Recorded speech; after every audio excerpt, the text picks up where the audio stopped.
नमस्कार दोस्तों। 17वीं बीपीएससी तथा टीचर को ध्यान में रखते हुए हम लोग एनसीईआरटी नोट्स की शुरुआत किए थे, जिसमें हम लोग पिछले वीडियो में पुर्तगाल के बारे में पढ़ें, डच के बारे में पढ़ें, अंग्रेज के बारे में पढ़ें और डेनिश के बारे में पढ़ेंगे। आज हम लोग इस वीडियो में फ्रांसीसी के बारे में पढ़ेंगे। तो चलिए हम इस वीडियो की शुरुआत करते हैं बिना देर किए हुए। तो शुरू करते हैं फ्रांसीसी के बारे में।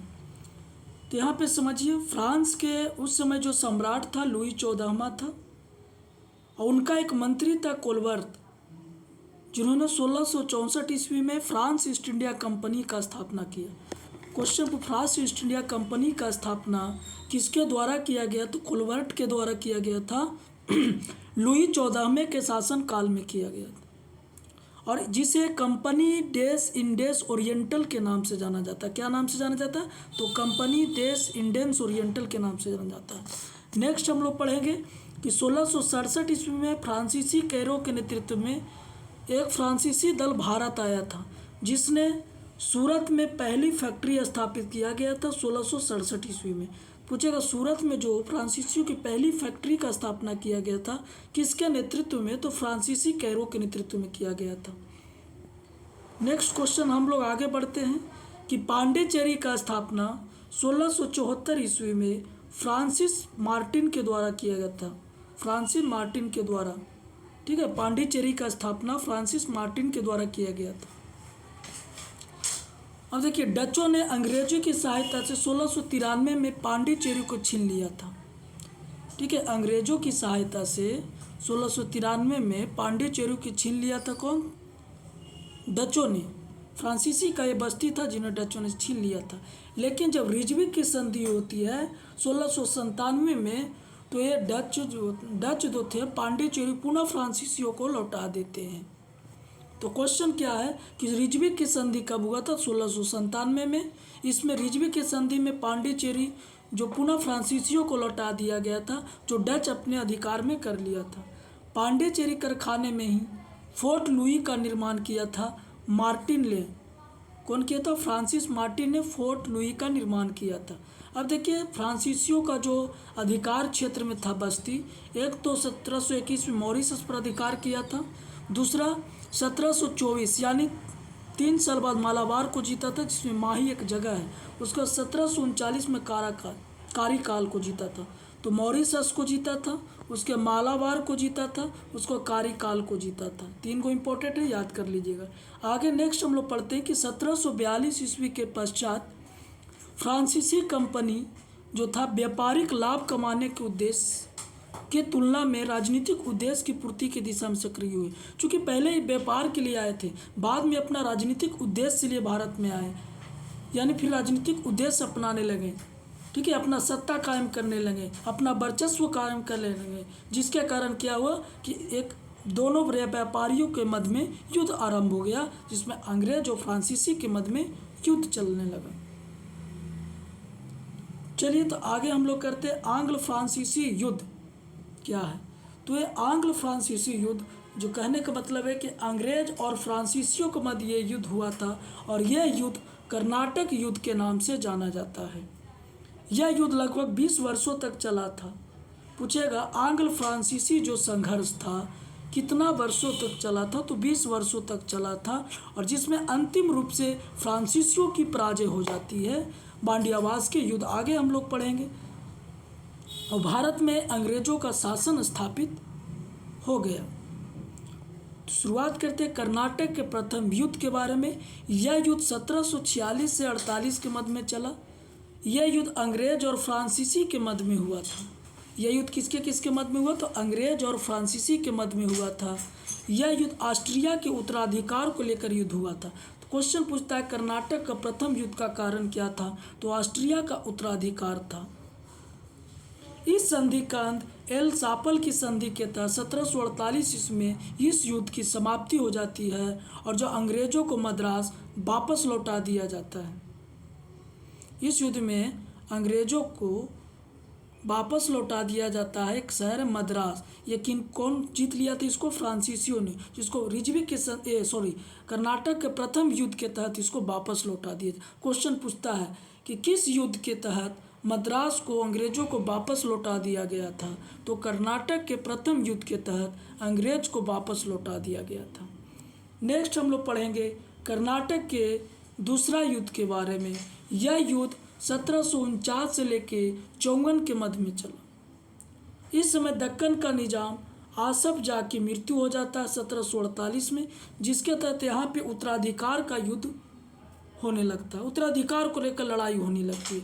दूसरी ओर में भी कर्नाटक में भी यही विवाद चलते रहता है कि जिसमें कर्नाटक के नवाब अनवरुद्दीन और उनका बहनोई चंदा साहिब के मध्य में विवाद चलने लगता है, जिसकी फ़ायदा फ्रांसीसी अधिकारी डुप्ले ने उठाता है और चंदा साहिब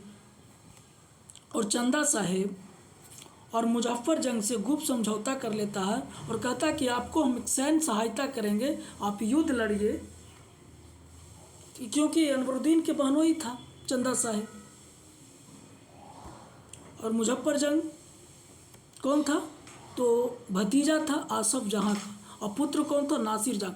यानी दोनों भाई में लड़ाई हुआ था, चचेरा भाई में नासिर जंग और मुजफ्फर जंग, दक्कन के अधिकार को लेकर। और कर्नाटक में साला बहनोई को लेकर लड़ाई हुआ था। साला बहनोई दोनों याद कर लीजिएगा, अनवरुद्दीन और बहनोई का चंदा साहिब के मध्य में लड़ाई हुआ था। नेक्स्ट हम लोग पढ़ेंगे कि 1749 में इन तीनों सहयोगियों ने अंबूर के युद्ध में अनवरुद्दीन को पराजित करके उसकी हत्या कर दिया जाता है। तो देखेंगे 1749 ईस्वी में कौन सा युद्ध हुआ था? तो अंबूर का युद्ध हुआ था, और इसमें अनवरुद्दीन को पराजित कर दिया जाता है, यानी उसकी हत्या कर दिया जाता है। इसके बाद उसका बेटा मोहम्मद अली त्रिचुरापल्ली भाग गया, और शेष कर्नाटक पर किसका अधिकार हो गया था? तो चंदा साहिब का अधिकार हो गया था। शेष जो कर्नाटक था वो चंदा साहिब का अधिकार हो गया था कर्नाटक पर। क्वेश्चन, अंबूर का युद्ध में किसकी हत्या कर दिया गया? तो अनवरुद्दीन की हत्या कर दिया गया था। ठीक है, अनवरुद्दीन जो कर्नाटक के युद्ध को लेकर चलता था, जो बाद में चंदा साहिब इसका बहनोई पूरे आधा क्षेत्र पर अधिकार कर लिया गया था। जब चंदा साहिब शेष कर्नाटक पर अधिकार करता तो बहुत खुश होकर फ्रांसीसियों को पांडिचेरी के निकट एक गांव 80 गांव प्रदान दान में कर देता है पुरस्कार के रूप में चंदा साहिब। नेक्स्ट हम लोग पढ़ेंगे आगे।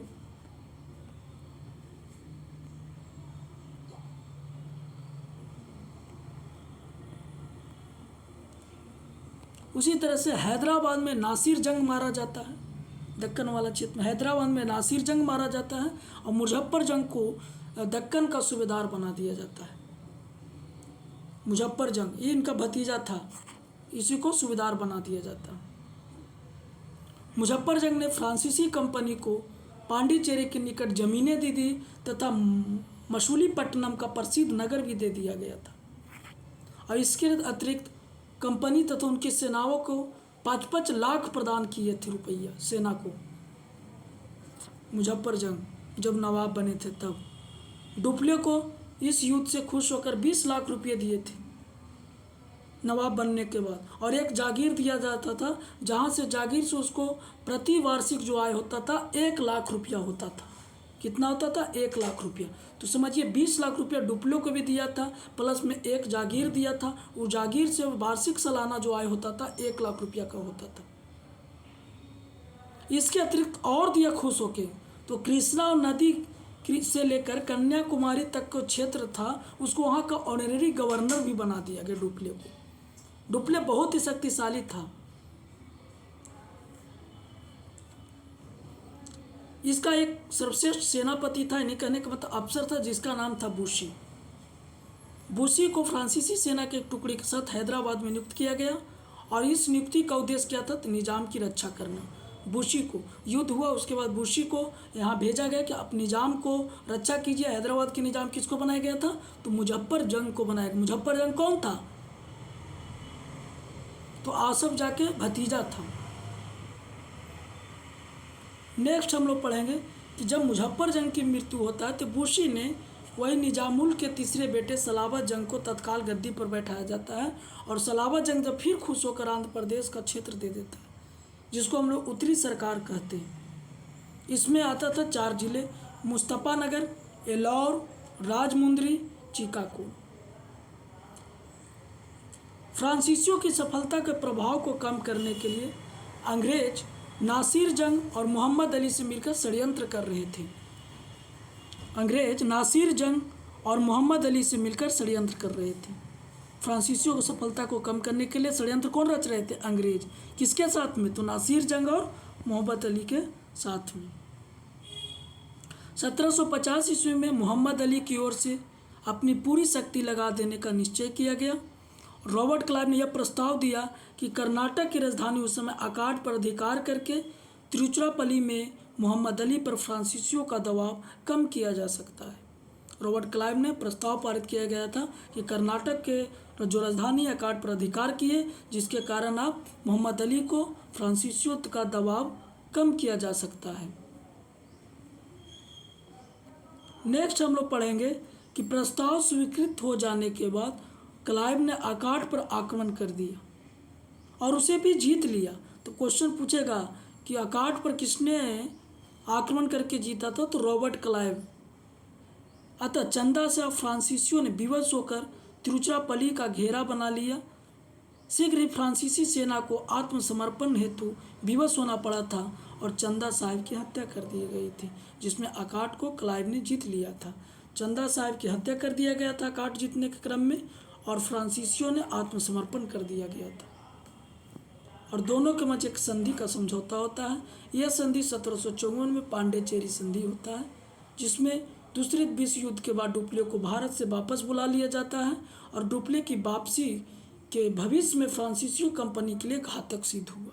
जब डुप्ले चले गए तो उसके बाद जितना भी फ्रांसीसी था हारने लगा था, जो भी युद्ध लड़ रहा था। जो नेक्स्ट हम लोग पढ़ेंगे कर्नाटक का तीसरा युद्ध। यह युद्ध 1756 से लेके 1763 के मध्य में चला था और एक अस्थायी समझौता था। अस्थायी समझौता नहीं, अस्थायी समझौता था।